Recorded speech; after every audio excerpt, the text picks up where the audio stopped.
thank you for talking to Latest TV. Now, you're a volunteer for Rottingdean Heritage and you have an interest in saving the Rottingdean Library.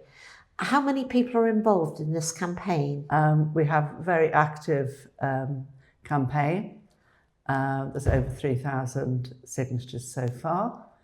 And lots of people have already voiced their opinion about saving the library. It's not just about borrowing books, it's a community asset. It's a real hub for Rottingdean, isn't it? Absolutely. It's used for so many different things.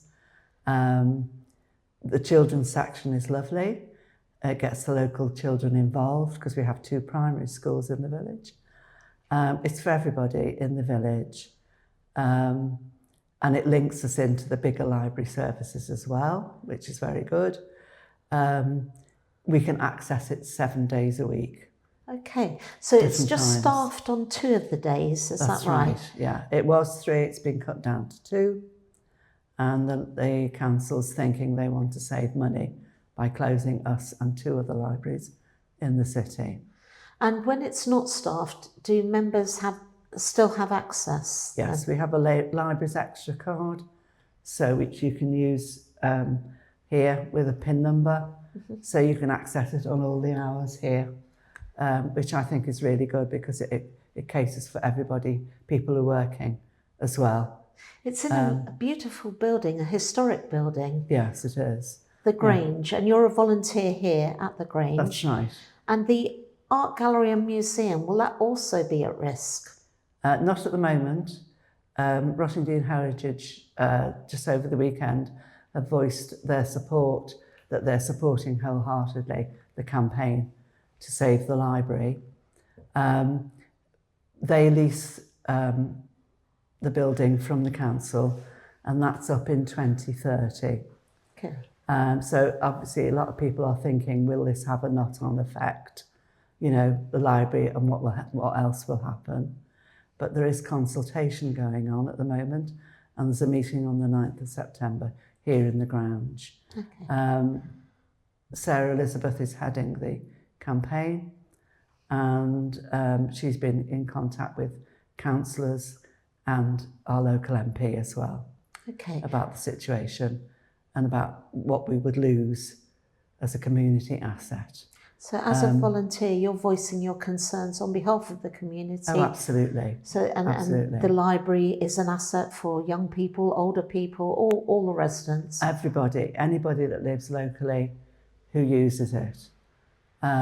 So yeah, for every different reason.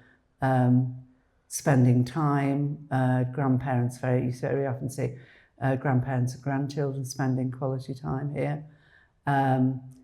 The access for people who are less able, you know, they said, oh, well, we could go to Saltdean or Woodingdean Library or the one in town, but then taking children there after school isn't so easy.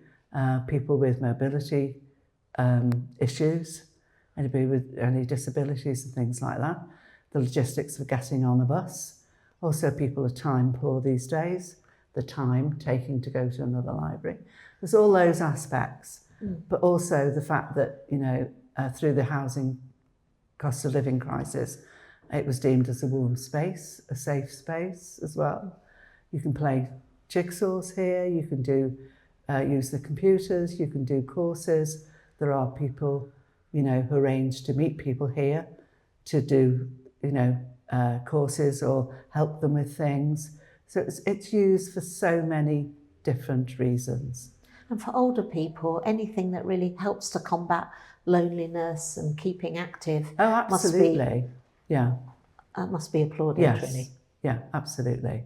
And there's a great cafe at the back of the Grange. Yes, there is. As well. Yes. And will that still continue? Yes, there's nothing been mentioned, don't quote me, but nothing been mentioned about any of that.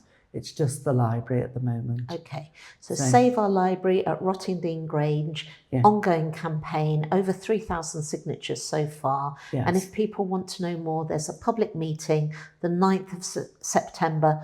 Thank you very much for explaining this to us. Thank you. Thank you. If you have a local news story you would like to share with our viewers, please email us at news@thelatest.co.uk. Thank you for watching.